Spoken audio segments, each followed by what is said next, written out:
I'd like to call to order the special meeting of the Bowling Green Board of Commissioners for August 3rd, 2015. We've got a couple items on the agenda. Just acknowledge that we'll be leaving for our summer stroll this evening as well. Most of us are dressed casual tonight. But the first item is the first reading of Ordinance BG 2015-24. Can we do a roll call first? Yes, ma'am, please. Commissioner Denning? Here. Commissioner Hill? Here. Commissioner Perigin? Here. Commissioner Williams? Here. Mayor Wilkerson? Here. Okay. And now go on to the first reading, please, of 215-24. Ordinance relating to budget amendment. Ordinance approving amendment number 5 to the City of Bowling Green, Kentucky annual operating budget for fiscal year 2015. So move. Second. Motion by Hill, second by Williams. Mr. DeFebo. Thank you, Mayor. This is our last budget amendment for the year, number 5. As you remember, we use this process to manage the revenues and the expenditures and make sure they're in balance. Jeff Meisel's here. He's the architect of these actual amendments, and Kate. So if you have any questions, I'm sure Jeff would answer if you have questions, or if not, we recommend your approval. You had alerted us that this would be the last one, or the last one that you This gave us. really is the last one Really is because the we're last closing Thursday. So we'll have a second reading tomorrow night for this one. Thank you all for letting me slip in with one more. So Yeah, the information is pretty clear. I think we're expecting all of these. Is there anything in particular you want to bring to our attention? not really. I'll be glad to answer any questions. Any comments or questions? And although we don't necessarily have to vote on the first reading, as Commissioner Williams pointed out to me, we generally do. So please call the roll. Denning? Yes. Hill? Yes. Perigin? Yes. Williams? Yes. Wilkerson? Yes. First reading of Ordinance BG 2015-25. Ordinance approving interlocal cooperation agreement with Warren County and Warren County Downtown Economic Development Authority Incorporated. Ordinance approving interlocal cooperation agreement with Warren County and Warren County Downtown Economic Development Authority Incorporated related to the WKU Gateway to Downtown Bowling Green Development Area Tax Increment Financing District. So move. Second. Motion by Hill, second by Perigin. Mr. DeFebo. Thank you, Mayor. In June of 2008, the City of Bowling Green, along with Warren County and an agency that was created by Warren County called Chapter 58, undertook a tax increment financing cooperative in Warren County and Bowling Green. We've amended this agreement a number of times. We're here today to again amend our agreement. Given the importance of this document, I thought it would be important for Gene Harmon, our city attorney, to detail some of the changes in this interlocal and point out to you significance of the agreement. Jeff Meisel, who now, along with one of the commissioners, beyond the new TIF board, who also is here to answer any financial questions. And if you like, I can answer some other questions. So with your courtesy, I'd like for Gene to go and explain the details. Please, sir. Okay. I know everybody's in a hurry to get to the walkabout here, but I'll go as quickly as I can. We'll take your time. We've got plenty of time. All right. The county's, pursuant to this, the county's going to issue $30 million in industrial revenue bonds. A lot of this stuff we've already approved and looked at in the past municipal board in the last few weeks. A lot of that's built into here, but I'll still mention it again, at least briefly. Like I said, the county will issue $30 million in industrial revenue bonds. Those funds will be used to refund the existing $25.5 million debt. Settle the contractor claims. I think they're pretty close to getting that amount settled. Complete the construction of the RAP, pay capitalized interest, at least for a short period of time, and pay for the cost of issuance of the new bonds. One thing I want to make sure everybody understands, right now the proposed term of this bond is 30 years. So that bond term will go past the TIF date, which ends in 2038, I believe. So we've not yet seen the financial projections on cost and everything, so not really sure exactly what that annual debt will be at that time. That's going to be drawn up, I guess, sometime in the next few weeks once the CATSAW proposal is done as well, because that may look at revenues, expenses, and everything else too. But they want to make sure everybody's aware of this. Will go past the end of the TIF district. I think there may be some ways that they can finance that, maybe to pick up maybe heavier payments while that money's coming in. But again, I'll leave that to Jeff and the financial people. We just don't have those numbers yet. The city will execute as we talked about, a GO, general obligation parking garage sublease with a Mr. Katzoff entity, Manhattan, or whatever company he decides to do this.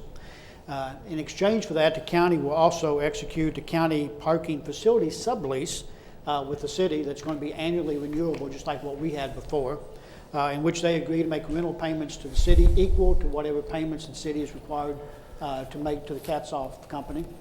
So whatever we're obligated to pay under our GO lease, the county is agreed to reimburse us within 30 days of the date we make our payment under that sublease between the county and the city.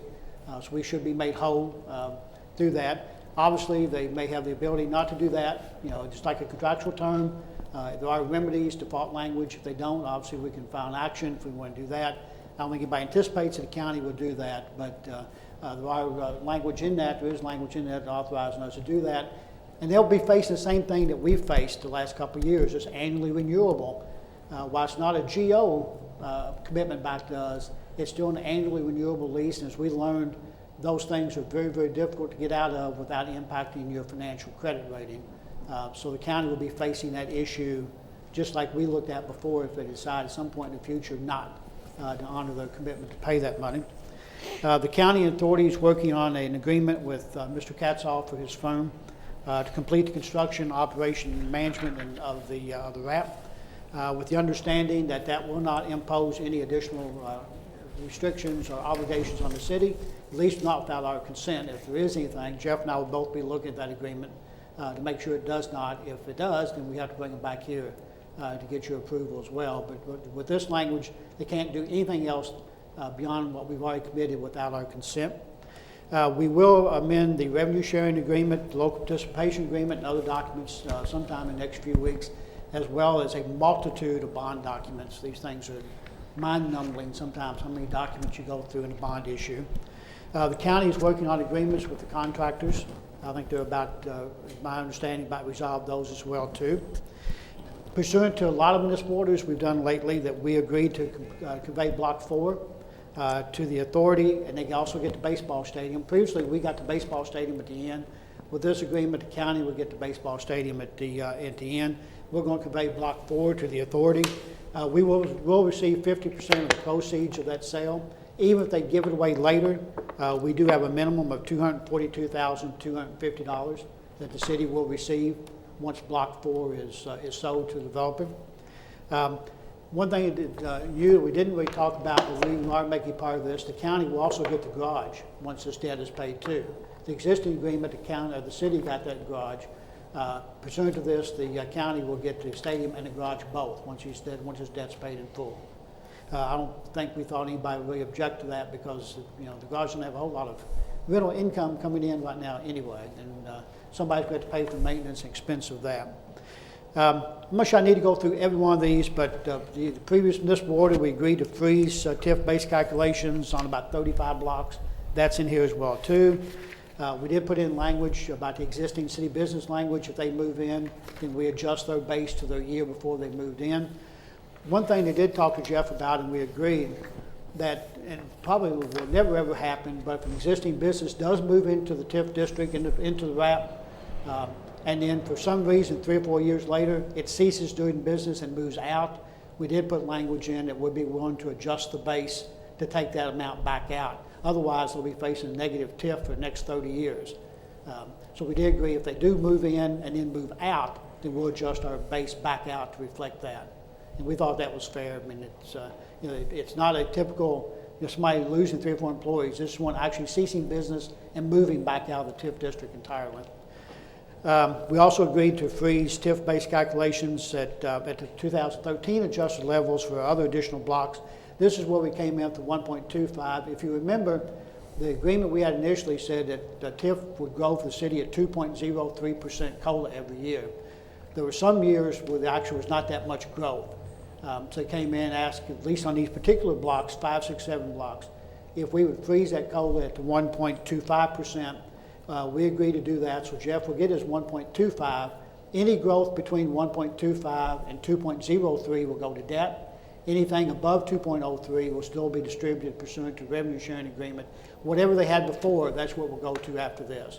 If it's medical center, they will get anything above the 2.03. But what we did, anything between the 1.25 and the 2.03 will go to debt on the Block 6 RAP. We also agreed to reduce to zero the city TIF base on blocks 4, 4A, 5, 6, 7, 8, and 10. That was the main blocks that we were committing to the Block 6 RAP to start with. So we now have agreed to freeze that, that base amount at zero for those blocks. Again, we agreed to convey all interest in state TIF funds that have been pledged to us in previous documents to the county, with the condition that the county will use those state TIF funds for work in Block 6, maybe for debt, but if they have to do renovations, if they do other things within the RAP, they can use those funds for that. They can also use it for debt if they choose to do that. We also agreed pursuant to that city TIF funds that are currently pledged to the city, that uncommitted, everything else that catch-all that going to the city, we agree to give those to the county as well, with those funds being used for Block 6 debt only. At the end of the day, once all these changes and commitments and base levels, if there's any money left in the bond fund at the end, you know, in 2038 or 43 or where the date is, any funds left over, the city and county will split 50-50 at the end. The CFO is going to review and approve in writing payments to and from the trustee for the bonds. The authority board will have 2 members from this board, including the CFO and 1 commissioner. So we'll have to be naming those sometime in the next few weeks. The authority agreed to provide on a periodic basis, we didn't put any specific term, but at least from time to time, reports to the city and county about the status of the TIF, new projects, what's going on, payments, debt, everything else as well too. The authority also agreed to notify the city and county of any notices it receives of potential relocation or sale of the baseball team, because right now that agreement is between the baseball team owner and the authority. So they have committed, if they do learn of changes in that or potential sale, they will let us know, and we will at least have knowledge of that. Again, like I said, the county agreed to reimburse the city within 30 days. This agreement will terminate the previous interlocal agreement from 2008. There is a catch-all unless the bonds can't be sold for some reason, and I don't think that will happen, but if they do, then this agreement will have no effect.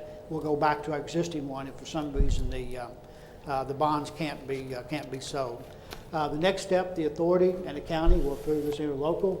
The county has to get permission from the state debt officer. That was one thing that's kind of rushing this. It's going to take them a while to get approval. So once they approve it, they'll send it up to the state debt officer if we get the state debt officer's approval.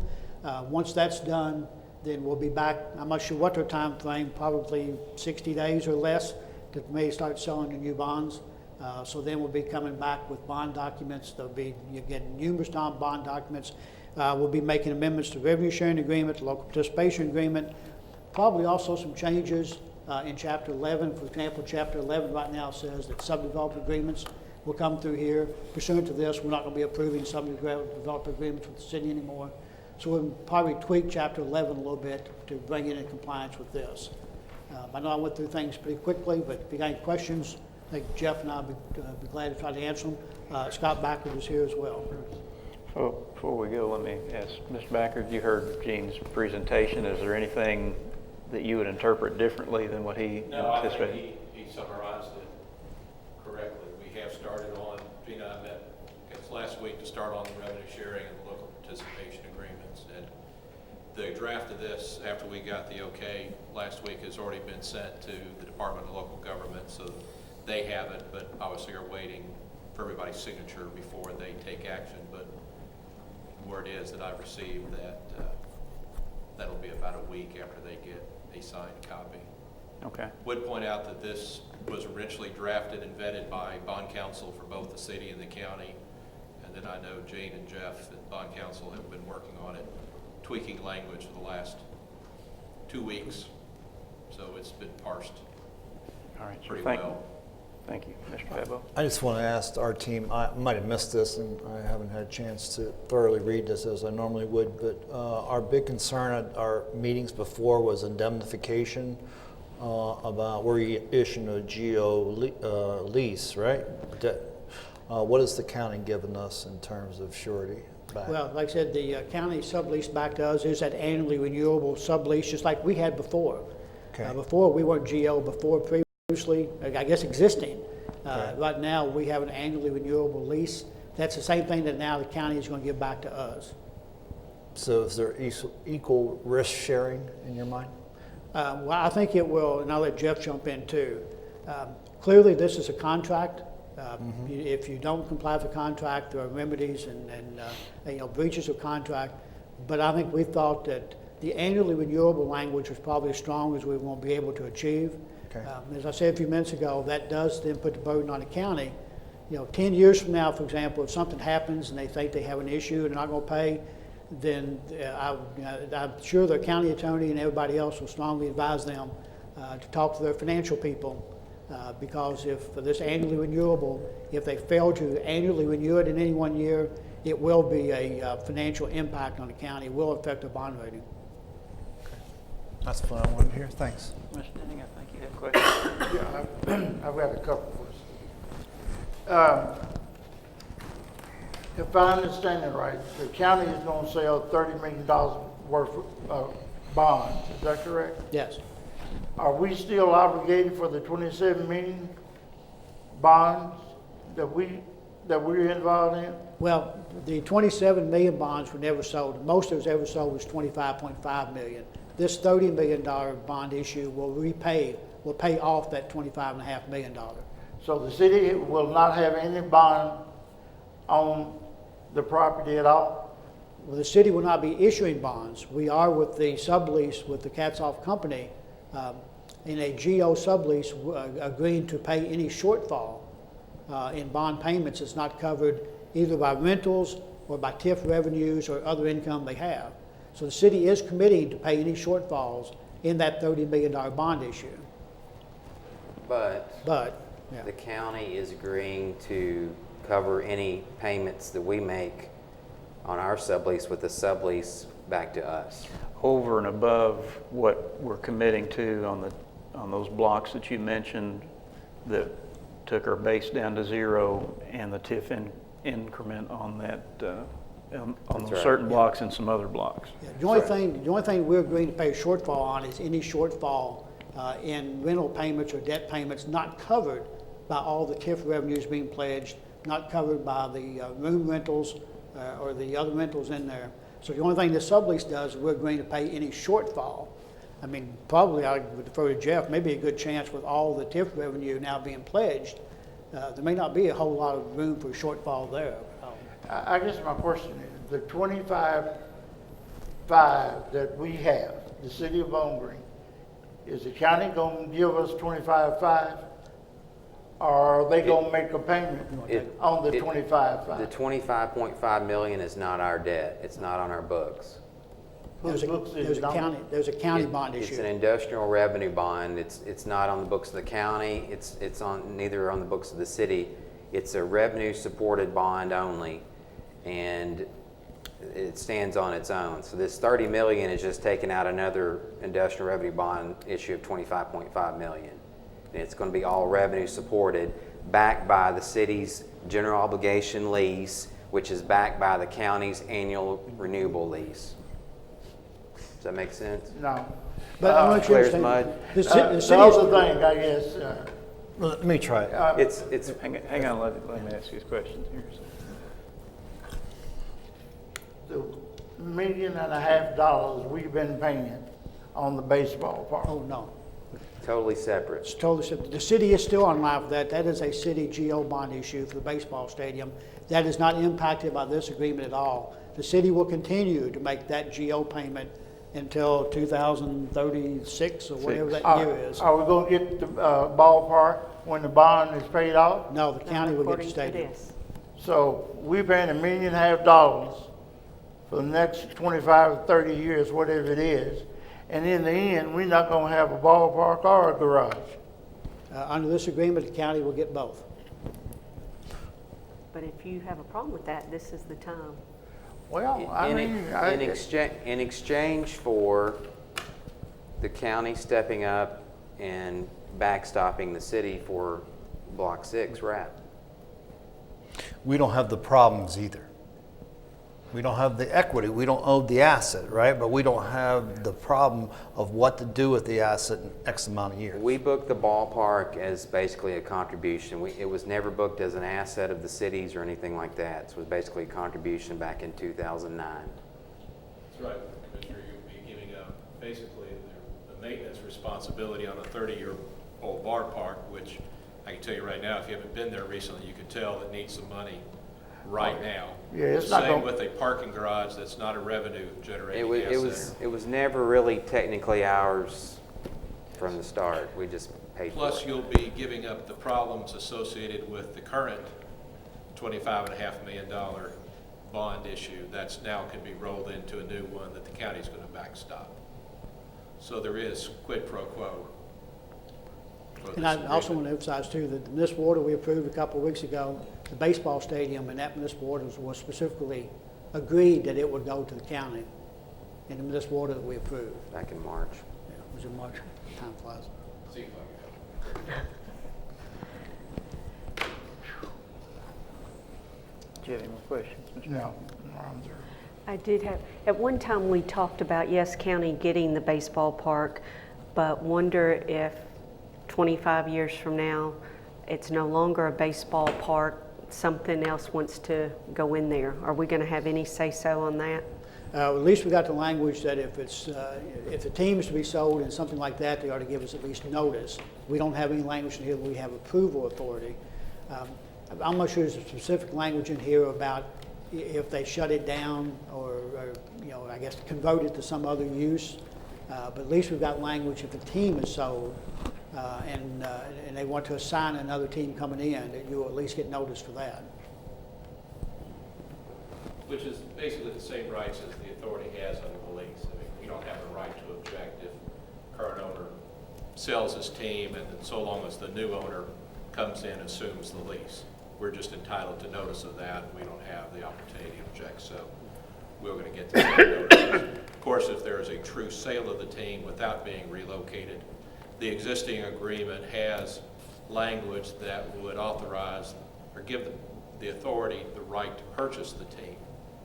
However, as a practical matter, coming up with the money to do that, much less getting Major League Baseball to approve an municipality or some other government agency to own a baseball team is frankly a little unlikely.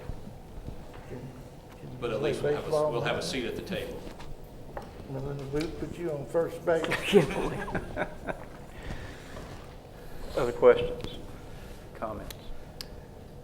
Did you have something else? No, I was just concerned about our surety, and because that was our major concern last time. And it sounds like the county and our other partners have the same amount of risk that we had before.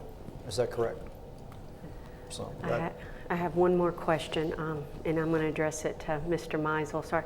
Jeff, in your opinion, do you think this document is in the best interest of the city of Bowling Green financially? I do. Okay, thank you. Let's make sure we go over quickly again.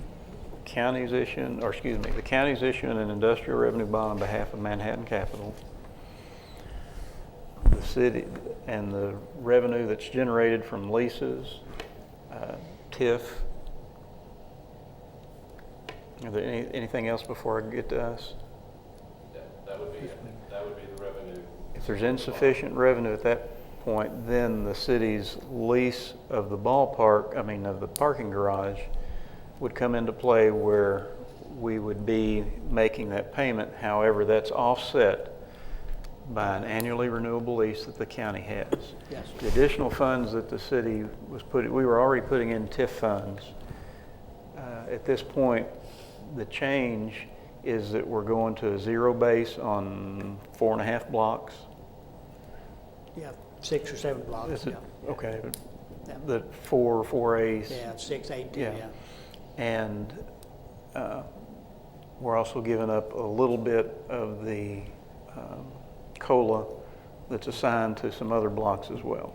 Yeah, there was like 6 blocks around Medical Center and Graves Gilbert that they originally wanted us to give up our full 2.03 base growth, but we negotiated and got that to like a 1.25 allowed growth on those 6 blocks. And then the difference between that 1.25% growth and the 2.03% growth, as Gene mentioned, would be dedicated solely to go towards the debt on Block 6. And there was some undedicated blocks, particularly in the expanded district, that the city was getting that now is being pledged to debt payment as well. Those were the, as you remember, the blue blocks on the map, and most of those blocks don't have any new development going on, and the 2.03% was a lot of years outpacing actual activity in those blocks. So that's why they thought if we could do the freezing of the base for those 30-some blocks, you all agreed to that. It wasn't really that much money, so. So other than reducing the TIF base to zero, there's no general fund money going on to this that the county is not pledging to cover if it's required. Is that correct? Because, you know, you mentioned the TIF, the lease money in TIF, but now there's two sources of TIF. We have the TIF that's generated in the route, as was the case initially, but now we have the additional TIF that's being reallocated, so there is, in essence, three sources of funds there. I would also anticipate that Mr. Katzoff will have some announcements after this done. I think he's got some tenants in his pocket. So hopefully shortly we'll have increased tenant revenue there. So I think, speaking for the authority in the county, we feel comfortable that there's not going to be any shortfall that we're going to have to deal with this additional reallocation. The comment was made that this bond issue will go beyond the life of the TIF. What happens when the TIF expires? Possibly. I think they're still working on the possibility of shortening that to the life of the TIF if the revenue projections for the TIF revenue and the lease payments would support shortening that, in essence, to a 28-year or 27-year, whatever it would need to be. If it goes beyond, then we'll have to be satisfied that the revenue projections from just the rent at that point would be sufficient to support those payments at that point in time. Because the city would not be able to contribute TIF funds that were not there. Neither will the Block 6 itself contribute any TIF money. It would have to stand on. And the county would still Still be would have obligated to for cover any the city's. shortfall. That is correct. Frankly, however, I anticipate that those bonds would be refinanced by the owner well before I understand. we get to that point. I understand. I have Yes, one ma'am. more question. You mentioned if a employer is in the city limits, we're receiving all that revenue. What happens if they move to TIF? We're collecting all of their taxes currently. What do we receive or what do we lose if they move into the TIF? Well, if you all will recall, I think back in 2009 or 10, we passed an amendment to our own Chapter 11, which said that any existing city business that moves from outside of the TIF district to inside of the TIF district, we're not going to consider that as all new growth. We're going to look at their prior year numbers for occupational taxes and property taxes and establish that as their base going forward for the TIF calculation.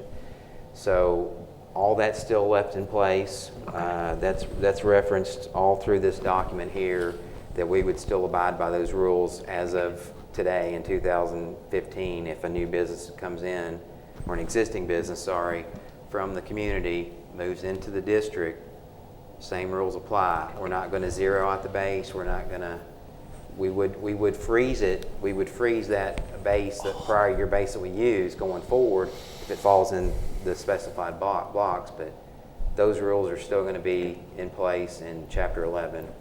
So none of that changed. Thank you. The only change was if that same business Moves Right. out. closes, files bankruptcy, or moves out, then there would be an readjustment. And we thought that was fair because backward. So there's not this negative number that we've There got was- to catch up and beat in order to make debt payment. there were some instances of that happening with the state TIF calculation where the state picked up a temporary type business and classified that as base for that block, like the Dollar General block, for instance. There was some state road projects going on. The year they snapshot that base down there, and there really wasn't really any existing business, but they somehow captured those Construction state worker construction. wages in the county's you know, they have to live with that base from now till the end. So that similar thing could happen again. So we wanted to adjust for that. It went both ways. They also counted that as the calculation towards meeting the $150 million goal too. That's true. All right. Any other comments or questions? Anybody else? Please call the roll. Denning. Yes. Hill. Yes. Perigin. Yes. Williams. Yes. Wilkerson. Yes. That's the last item we have on the open session. We do have a closed session. Do I need a motion to go in closed? We will, pursuant to KRS 6218101B, for the purpose of deliberations on the future acquisition of real property by the city as publicity would likely affect the value of the specific pieces of property to be acquired, and pursuant to KRS 6218101C for discussions of pending litigation on behalf of the city. So moved. Motion by Hill, second by Williams. Any discussion? Please call the roll. Denning. Yes. Hill. Yes. Perigin. Yes. Williams. Yes. Wilkerson. Yes. Thank you for tuning in. We'll be going to closed session.